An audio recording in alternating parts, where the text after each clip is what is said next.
guys, welcome back. I've got something a little different for you today. I try to do stuff that's a little bit different. I definitely wind up doing some of the same stuff that other people do, but I like to do stuff that's different, that either hasn't been reviewed or hasn't been reviewed very much, or maybe brands that are just a little different or unheard of and stuff like that. But I come across this one on Amazon. It was pretty cheap. I can't remember. I'll have to look up, see exactly how much I paid for this. I might include it later in the video, but it was under $100. And it is the TTZ Audio. I had never heard of them before. Y'all let me know what you know about this brand. I feel like it must be a new brand. I saw on their website that they sell a lot of distribution blocks and reducers, like the reducers to go into an amplifier, like from 1 gauge, 0 gauge, 1 alt is what I was thinking, but from 0 gauge to 4 to 8 and vice versa, going up, going down in size. And then they offered a couple of amp models. And so I thought, well, let's try one of those out. So this is called the Alpha 500.1D. So it is a Class D monoblock. Perfect for subwoofers. That is the best combination, especially the ones that are rated to go to 1 ohm. It's just the most useful and universal and all that stuff. So the box is pretty plain, which I don't mind. All right, so here we go. Here's some specs on the back. This is a little odd. I'll tell you here in a second what I mean by that. But they do give us some RMS ratings on the back, and these are at 12 volts, so keep that in mind. Y'all know we're going to be giving this 14.8. But 500 watts at 1 ohm, 350 watts at 2 ohms, 240 watts at 4 ohms. And there's the other specs there. Over here says the same thing. 500, 350, 240. Online, this amp was showing to be 600 RMS. Probably just a misprint. Well, no, because the 2 ohm was different too. Online, they have this listed as 600 at 1, 420 at 2, and 250 at 4. So actually, all 3 of those are different. And I wonder if those online ratings were for 14 volts. That's interesting. It's always interesting anytime an amp has different ratings listed in different areas. There's an owner's manual in here too that we're going to take a look at here in a minute. But let's go ahead and open it up. I will tell you right off the bat, this box is kind of thin. So I thought, well, this might be one of those kind of thin amps. I don't know. I have not taken this out of the packaging yet. So it comes in some different kind of packaging for sure. Let's get this out of here. All right, get the box out of the way. All right, here she is, still in the packaging. Yeah, it does seem to be a little bit thin. It's a little bit lightweight too, by the way. So this is the first time I'm taking it out. Get that out of the way. Let's take a look at it first. That's always the most exciting part about unboxing something that's brand new. So we've got 1,000 watts down here in the corner. That's got to be a max rating. Alpha 500. It's just black and white, very plain. The screen printing that's on here, very plain. I think it looks okay though. So on this end, we have a single light that serves as power and protect. We have input and output RCAs, gain, bass boost. The bass boost is 0 to 18 dB. Low pass is 32 to 300. and a subsonic from 10 to 50, and a phase from 0 to 180, and then a remote out. I will say this, there wasn't a remote in the box, so you don't get a bass knob with this amp. I think they have bass knobs on their website. I think I saw that as well. Okay, so we do get the nicer terminals, and they do give us 2 positives and 2 negatives. That's always nice. This looks to be 4 gauge, and this over here looks to be 8 or 10, something like that. Anyhow, pretty plain Jane, but the real thing is going to be, how much power does it do? This thing was made 2023, this year, January, February, March, April of this year. It's currently October of 23. Let's look at this manual, see what kind of ratings. This is weird. Look right here, 600, 800, 1500, and 2000. Bear with me, guys. This is my first time to thumb through this. Okay, here's some specs. Model. There's a 6, 8, 15, and a 2000. So, I guess we've got this one. It's weird. It says model 600 watts. There's that 600, 420, 250. That's the same specs that are listed online for the 500.1 is the same as these. So a little weird that they've got those rated differently depending on where you look. All right. So there we go with that. Let's get to the good stuff. Let's hook this thing up. Let's do a 4 ohm, a 2 ohm, and a 1 ohm. Let's get to that 4 ohm run first. All right, here's the first turn on. I don't have the speaker wires hooked up yet to the resistors because I still have to set my gain overlap. So just wanted to catch on camera the very first turn on. I'm gonna reach up here and turn on the amp. And let's see what she does. Here we go, 3, 2, 1. Red, then blue. All right, so far so good. I have all the filters opened up, by the way, meaning I have the low pass all the way up and the subsonic all the way down. I have the bass boost all the way down currently. What else? Bass boost down, phase all the way down, and that's it. That's typically how I run all amps for dyno runs. I will turn the gain up as I set my overlap here. I'll put in the DD1 disc and probably do a 10 dB overlap. So anyhow, that's what I'm fixing to do now. So next time I turn the camera back on, we'll be hooked up to the resistors. We'll have the AMM1 and the DD1 sitting over there ready to do a dyno. But just wanted to show you this, guys. All right, guys, this is going to be the 40 hertz run. Depending on where you look, this is rated 240 watts on the box, 250 watts in the manual and online. Let's get everything set up right. Okay, let's turn the amp on. This is going to be 40 hertz.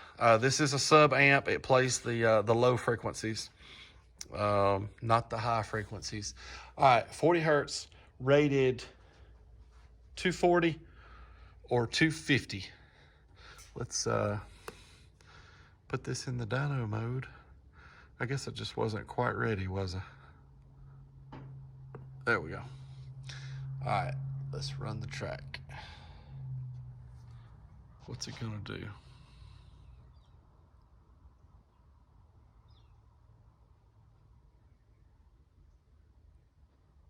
Okay. Wow. 269. All right. It beat it. It beat that. Beat its ratings. Holy cow! I'll be honest with you. I'm a little surprised. The voltage didn't even drop at all. And the amp draw was 33.4. All right, let's do a 40 hertz dynamic. Hang on just a second. Let me get everything reset. All right, here's that 40 hertz dynamic. Let's see what it does.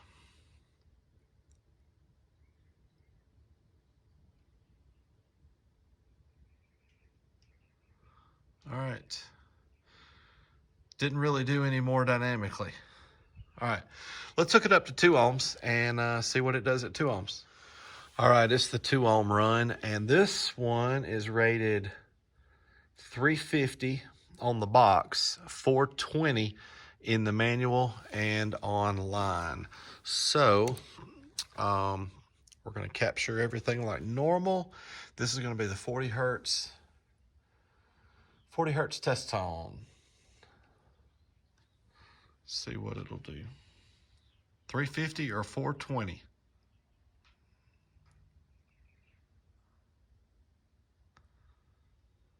Oh man.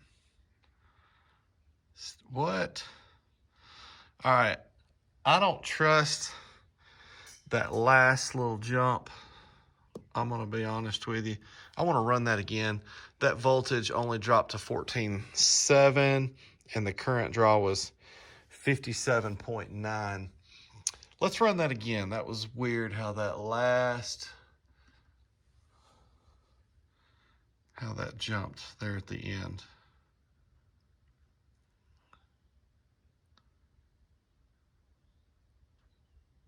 Dang.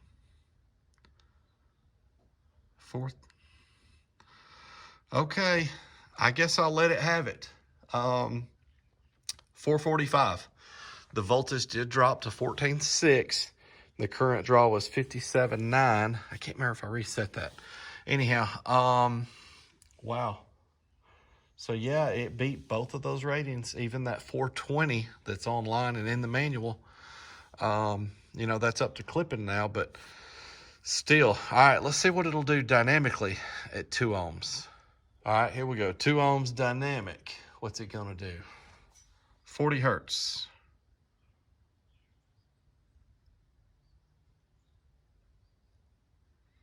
All right. 462. I guess that other run was pretty legit. Both of them actually. So 462 watts dynamically. That's that dynamic hit is a little too quick to capture that current draw. All right, let's hook it up at 1 ohm. What's it gonna do at 1? I mean, I'm thinking the chances of it beating that 500 and 600 rating is probably pretty likely. Oh, also, by the way, I looked it up. I paid $59.99 for this amp on Amazon. Of course, by the time they put tax on there, I'm a Prime member, so shipping was free, but $64.79 is what this come out to, what I paid for it. I'll probably put this thing online for $40 or $50 on Marketplace. That's typically what I do. All right, enough rambling. Let's hook it up to 1 ohm. All right, here we go. 1 ohm. Let's turn the amp back on. I turn the amp off every time, by the way, when I'm changing my load. It's always a good idea. You always want to turn your amp off anytime you're hooking or unhooking speaker wires, or in my case, resistors. Yeah, just always turn your amp off when doing that. So this is going to be the 1 ohm run. And one more. There we go. This is going to be the 1 ohm run, 40 hertz, rated 500 on the box, 600 in the manual and online. I've got everything zeroed out. We're starting out at 14.8 volts, and we're going to capture the current draw. Let's unpause the track. Is it going to do that 500 or 600 watts?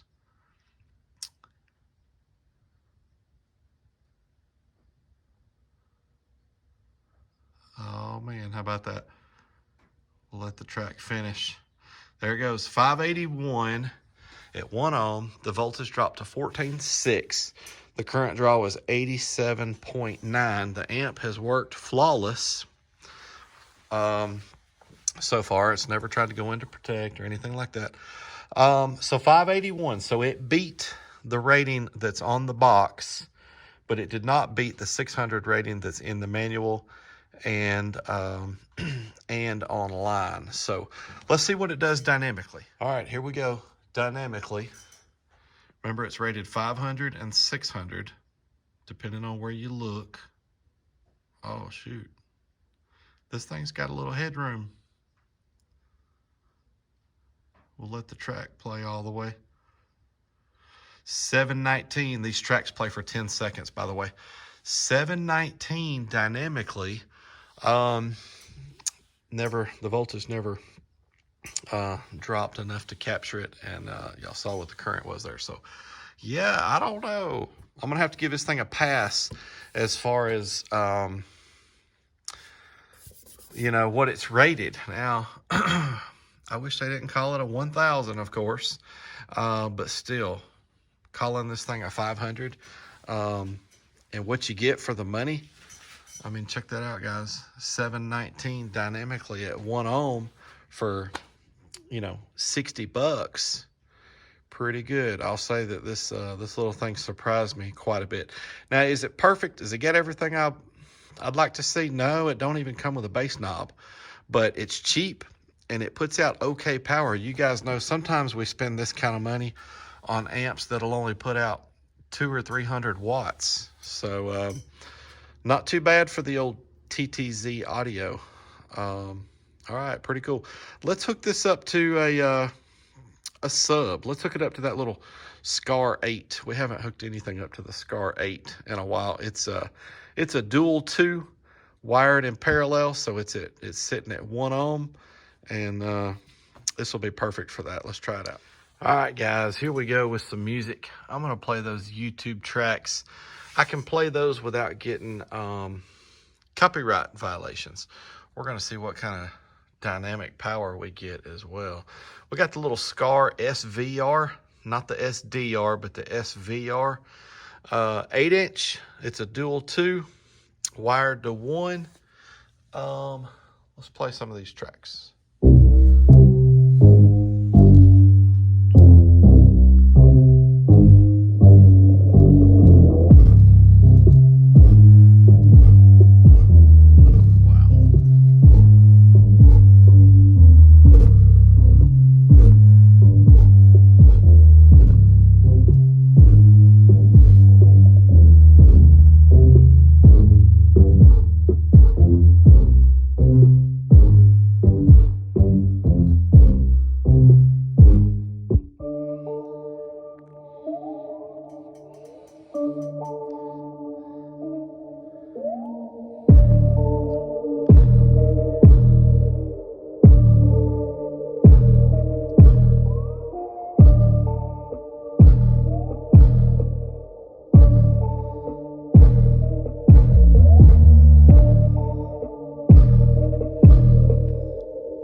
Give it a little more volume.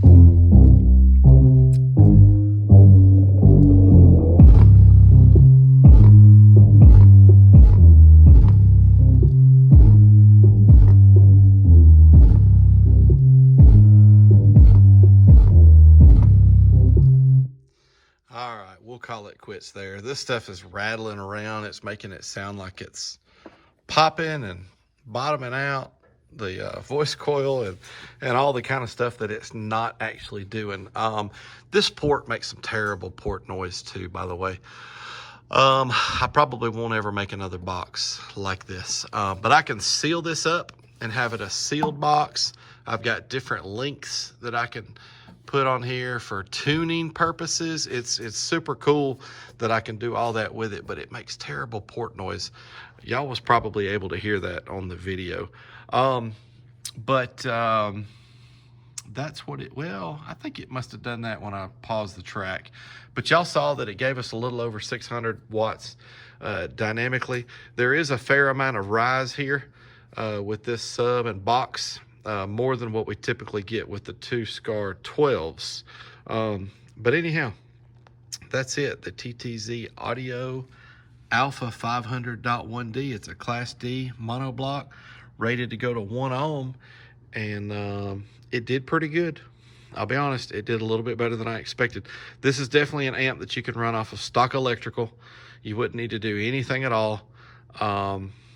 It pulls well under 100 amps of current, and so wouldn't really need to do electrical upgrades. A big 3 is always great and beneficial for any system. So, you know, maybe somebody would want to do a big 3 upgrade, but, you know, not really needed. But that's it, guys. Hey, I got something cool coming up next week. Subscribe to the channel if you haven't already. You don't want to miss that. Guys, as always, thanks for watching.